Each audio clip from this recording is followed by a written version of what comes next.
Sabe aqueles documentos oficiais que parecem cheios de nomes e termos técnicos? Hoje, a gente vai desvendar uma história bem humana que se esconde bem no meio de um deles. Olhando assim, à primeira vista, o que parece? Só uma parede de texto, não é? Nomes, números, algo que parece quase impossível de decifrar. Mas e se a gente fizesse um exercício? E se pegássemos um único nome, só um, no meio de milhares, e seguíssemos a trilha dele? É exatamente isso que vamos fazer com Erly Ferreira de Avis. Então vamos lá. Nossa história começa com este primeiro documento lá de 2008. Esse documento é o Diário Oficial do Estado do Pará.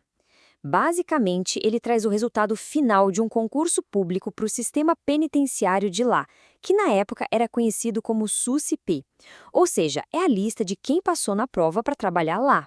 E aqui a gente encontra o nosso nome, é LLC Ferreira de Avis. Olha só os detalhes. Ele passou para o cargo de auxiliar de informática em Belém.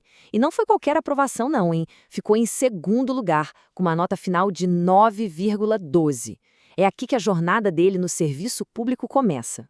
Agora, guarde essa informação. 2008, aprovado para um cargo de TI. Vamos dar um salto no tempo para 2019 e ver o que aconteceu. 11 anos se passaram. E, nossa, quanta coisa pode acontecer nesse tempo, né? A nossa história, que começou com o resultado de uma única pessoa, agora se amplia.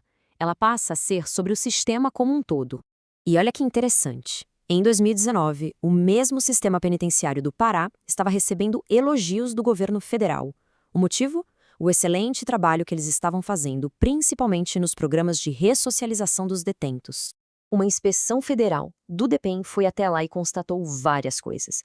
As unidades básicas de saúde, as UBS, estavam super organizadas. Os equipamentos comprados estavam sendo usados direitinho. Os programas de educação para os internos, a todo vapor, com turmas já funcionando. E um projeto em especial foi destacado como um sucesso, o PROCAP. E é exatamente aqui que a nossa história se conecta. Aqueles dois momentos, o concurso de 2008 e esse elogio de 2019, vão se encontrar agora. Lendo a matéria sobre esse trabalho, a gente encontra uma citação importante de um coordenador de projetos explicando a chave do sucesso do programa. E quem é ele? Erly Ferreira. Ele fala sobre uma lógica de multiplicador. Um preso é capacitado e depois ele mesmo capacita outros. E aí está, a conexão é clara. De um lado, em 2008, o candidato auxiliar de informática. Do outro, em 2019, o coordenador de projetos de educação. É a mesma pessoa. A carreira que começou lá atrás, num concurso, evoluiu para uma posição de liderança num projeto super elogiado. Mas o que é esse tal de PROCAP que ele coordena? É um projeto federal com um nome comprido, mas a ideia é simples e poderosa. Dar treinamento e qualificação profissional para os detentes, criando uma ponte entre educação e trabalho. E como funciona na prática esse modelo de multiplicador que o Erly mencionou? Bom, primeiro um detento recebe o treinamento, daí ele se torna o que chamam de multiplicador. E a partir daí é ele quem treina outros detentos. A ideia é criar um ciclo que se sustenta sozinho, sabe? Uma corrente de educação e produtividade. E o mais legal é que essa história não fica só na notícia, não. A gente encontra rastros desse trabalho em outros documentos oficiais também. Olha só esse outro documento. É uma autorização de viagem, de diárias, do finalzinho de 2019. E ela mostra o Erly Ferreira indo para Santarém, no Pará. A missão?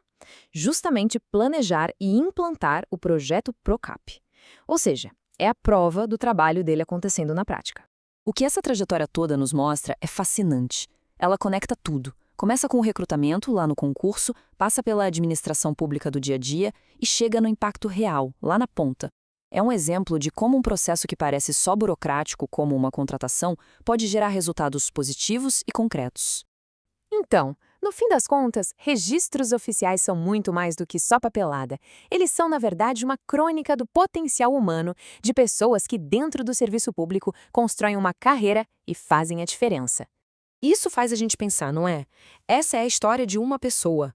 Quantas outras jornadas de progresso, de impacto, não devem estar ali, escondidas no meio de tantos diários oficiais, só esperando para serem descobertas?